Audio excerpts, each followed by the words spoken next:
Cry It Out Loud, a podcast by Chasing the Rainbows with your host, Bernice Quisenberry.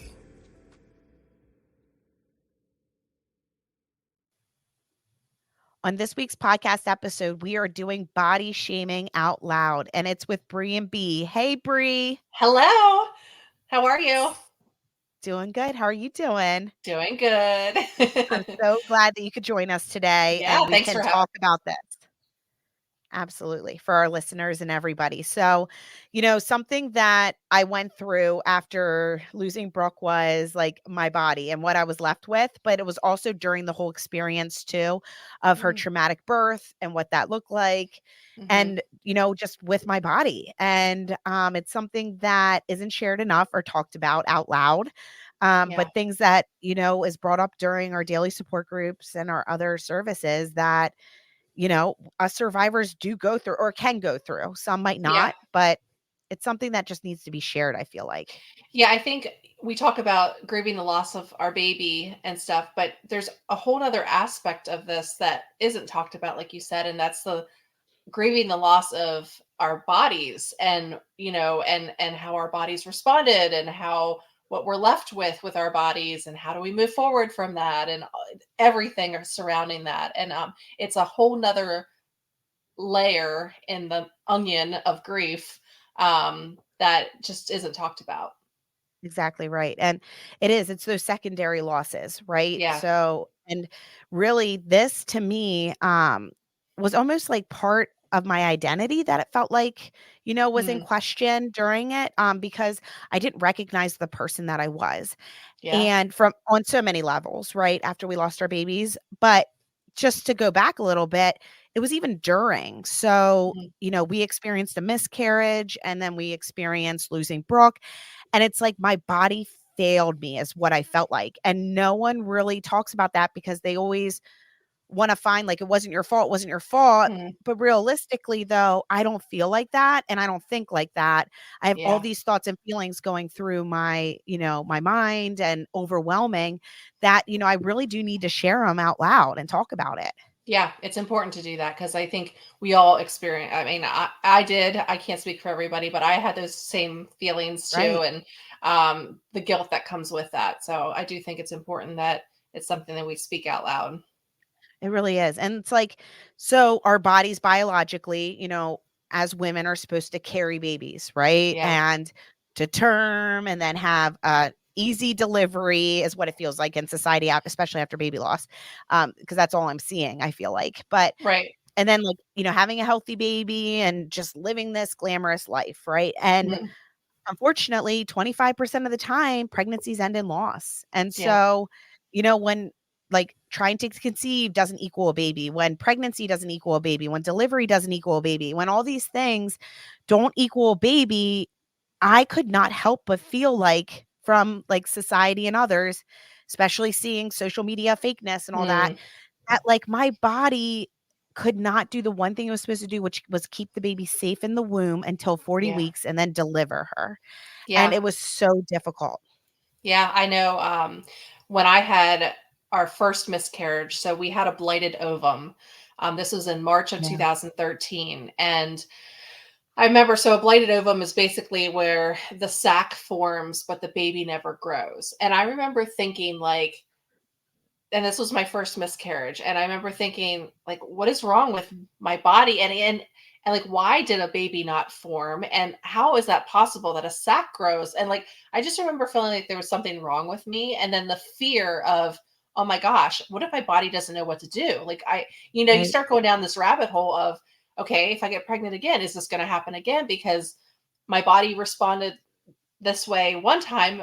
Who's to say it's not going to happen again? And you just the trust that you have in yourself to handle, even though it's completely out of your control. I mean, you can't control what your body does, but like you feel like because it belongs to you, you should be able to control that. And when that's taken away from you and you're like, and you have that realization that you don't have the control, there's a lot of fear with that. And I feel like there was a lot of shame that, like you said, it's I felt like that was my one job. Like my job was Yeah, to grow a baby and make and keep it safe, and I couldn't even do that.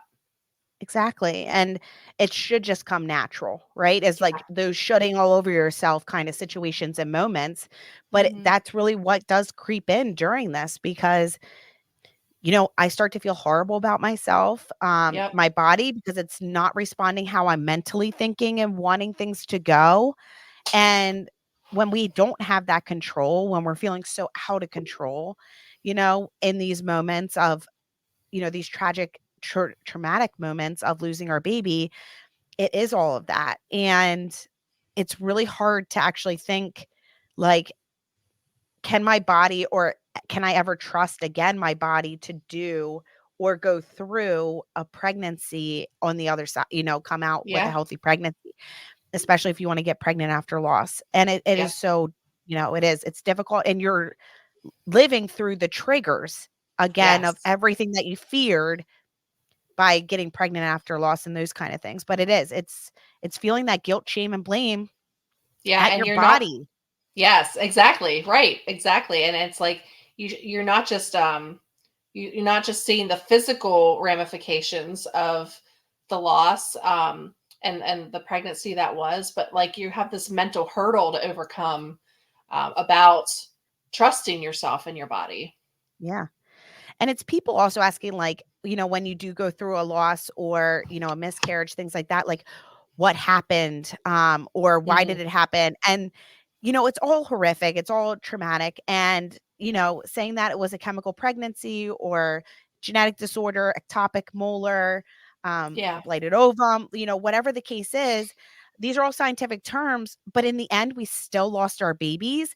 And Yeah. granted, even though these are things that our body just does and we have no control over it, it's not like, we're asking for these things, but we still had those hopes and dreams of having our baby once we Mhm. got that positive pregnancy test.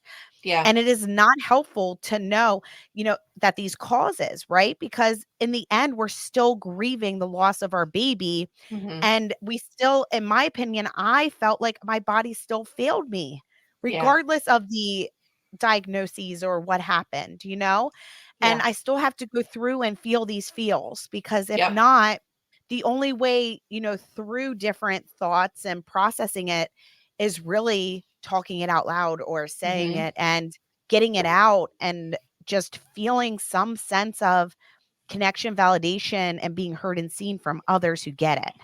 Yeah. And I mean, that's why I always say a loss is a loss is a loss because it's the loss of a hope, it's a loss of a dream, it's a loss of a baby, and then the ramifications of that and the dealing with the issues with the body and stuff. And you're right. I mean, it's just like one of those things that it can be so hard to wrap your brain around and to try to process that by yourself. So being able to kind of share with others like, hey, I'm feeling this way today about like I'm feeling really bad about my body and really mad at it, like I'm angry at myself, and Yeah. being able to just speak those emotions out loud are so important.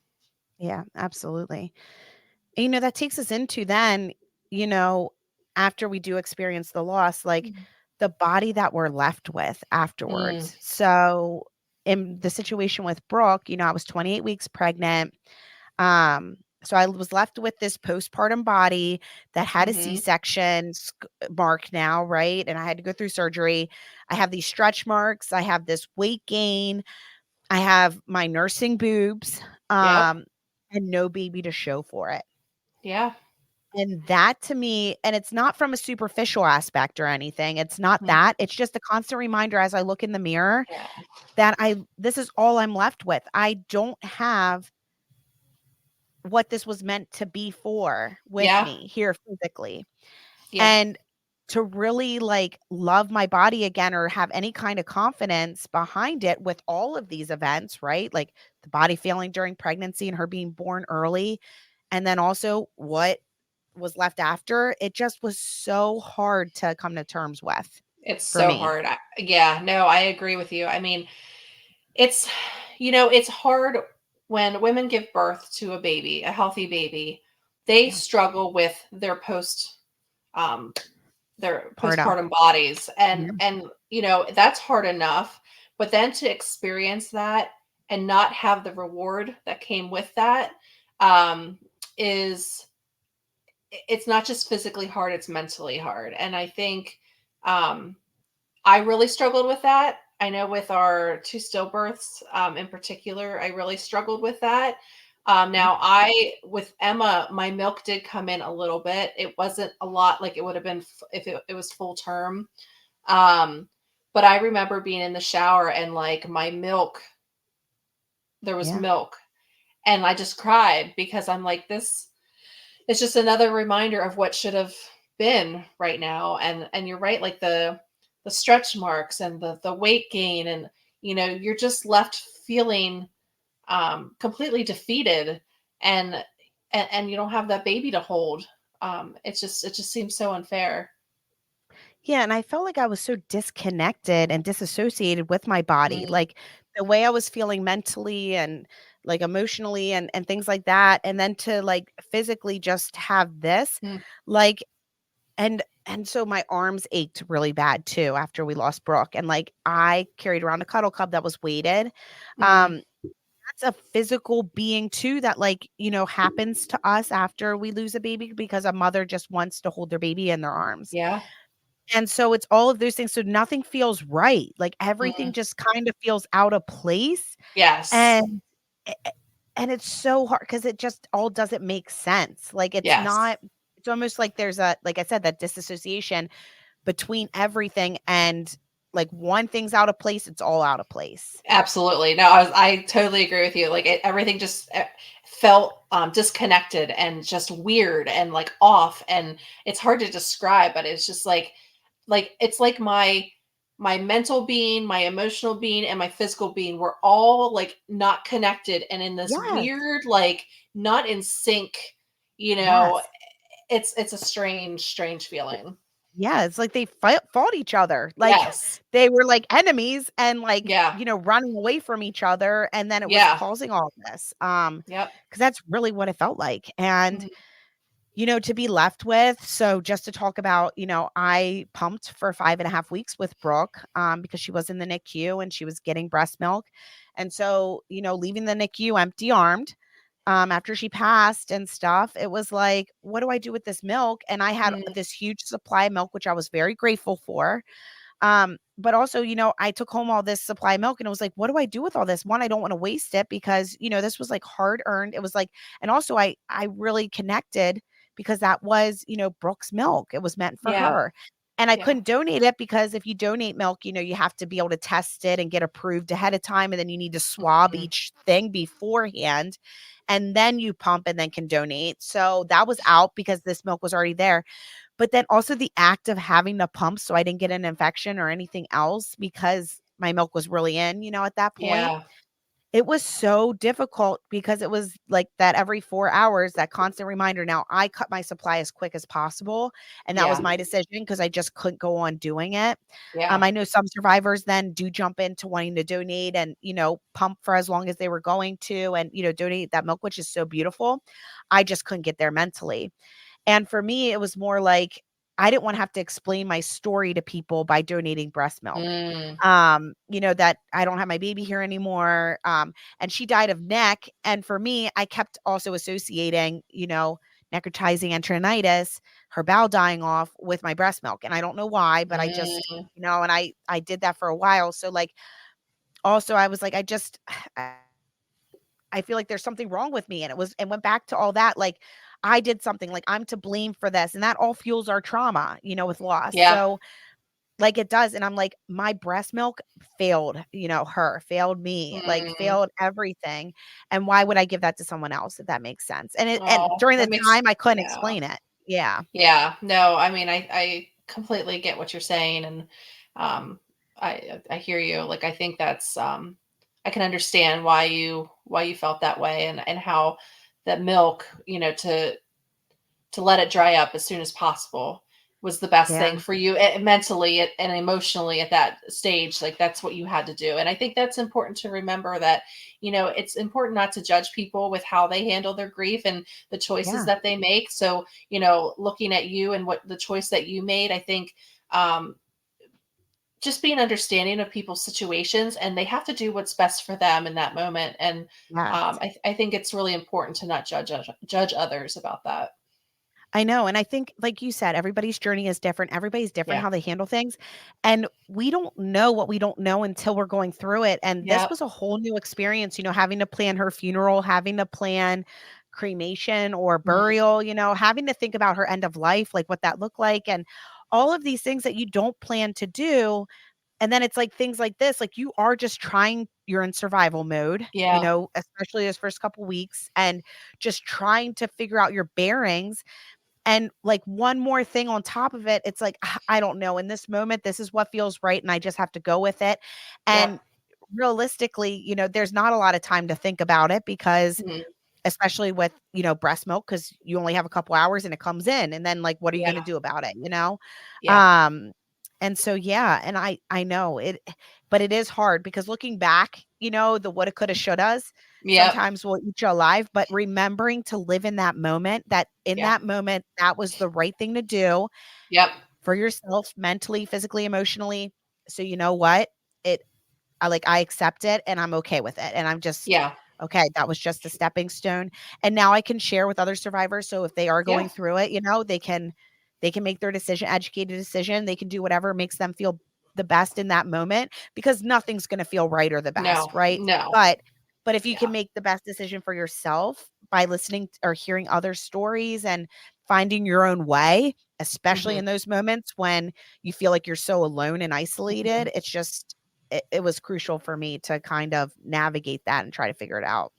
Yeah, and you've had time to process that and accept that Yeah. decision you made and things. And I think it's easy to look back, and hindsight's 2020. Like I wish I Yeah. would have done this different. But I think when we're going through grief, especially when we're in the thick of it, we make decisions. It's like our body has this, and our mind has this natural ability to make decisions that um, are it's like the most beneficial for us in the moment, and Yes. maybe not long term, maybe not, we could have, like, looking back, you would have changed it, but in the moment, like, you did what you did, and you did it because you had to do it. So Yeah. I think working through that, and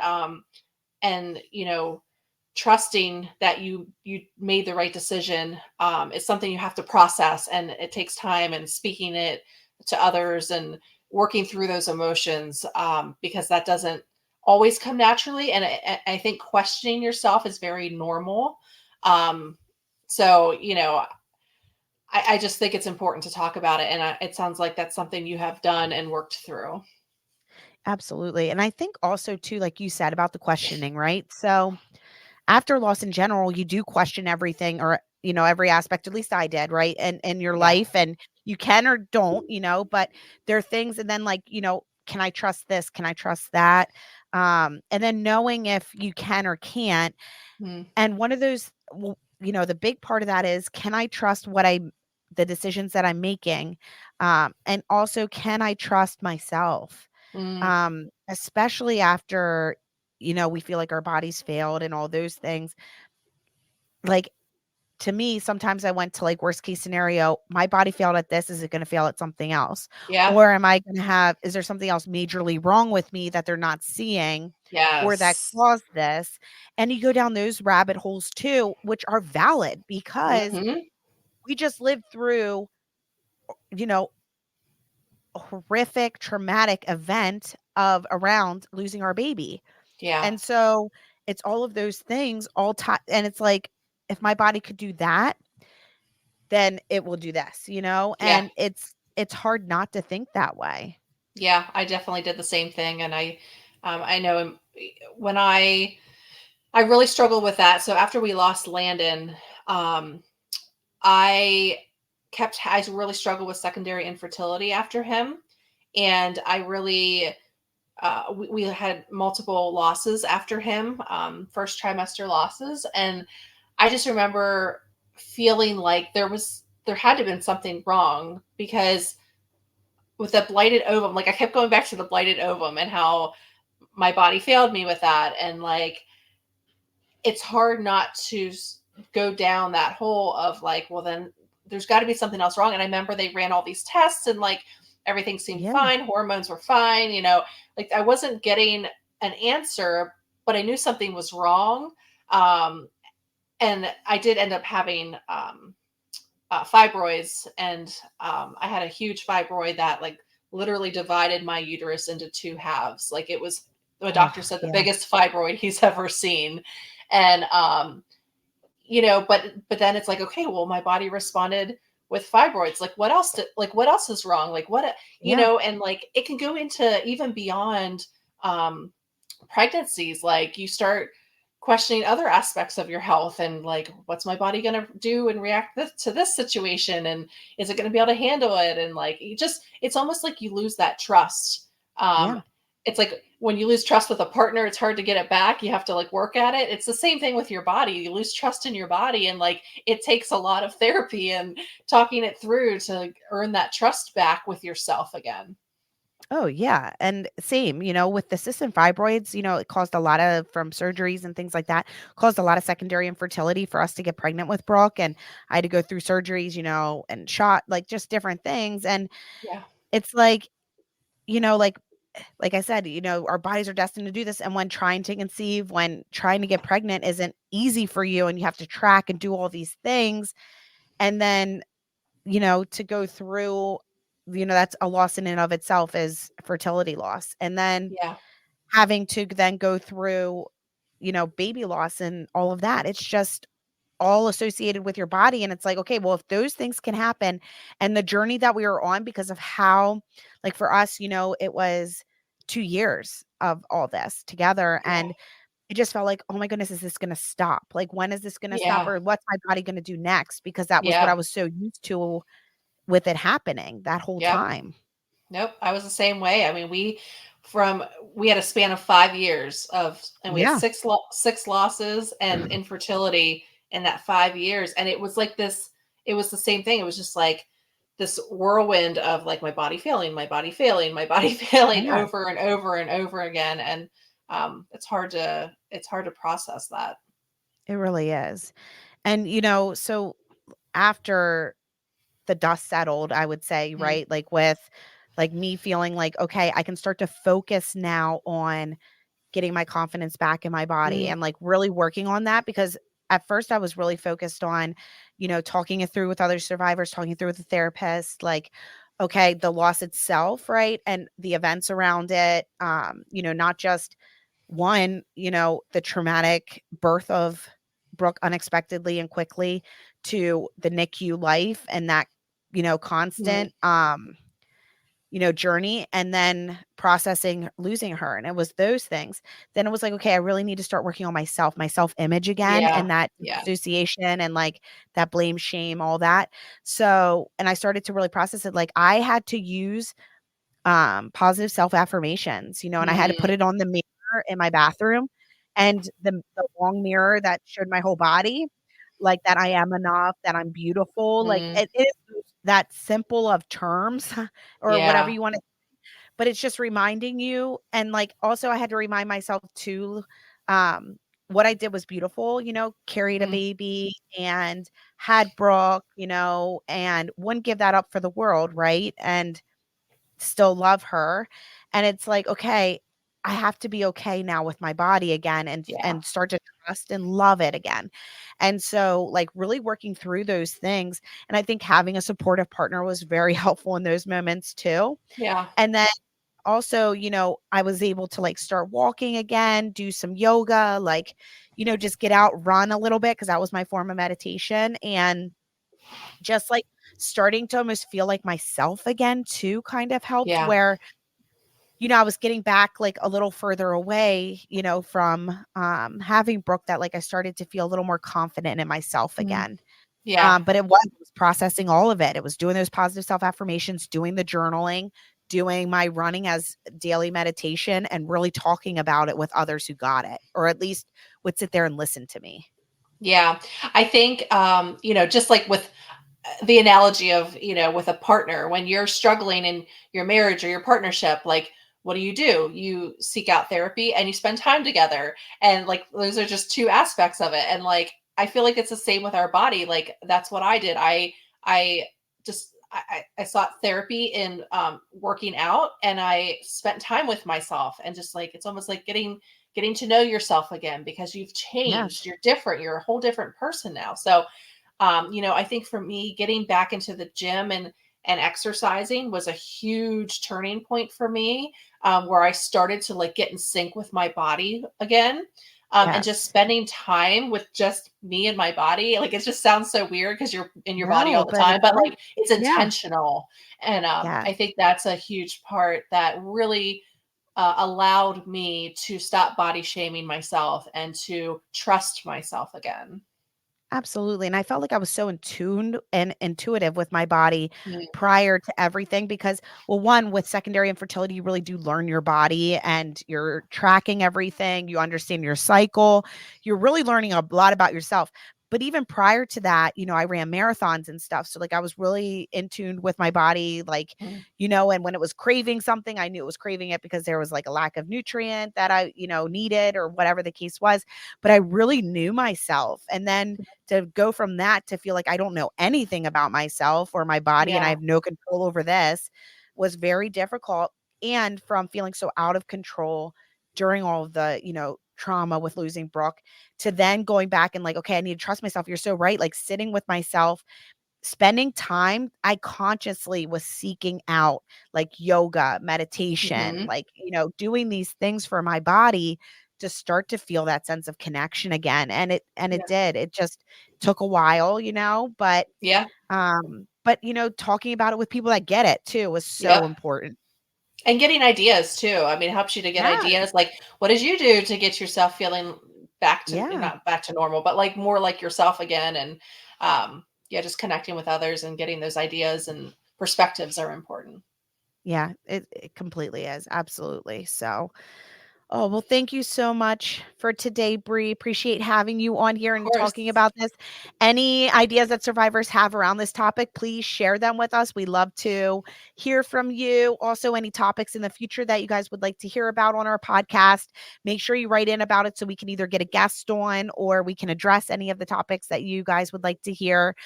Just know that we are always here with you, fertility, pregnancy, and baby loss survivors.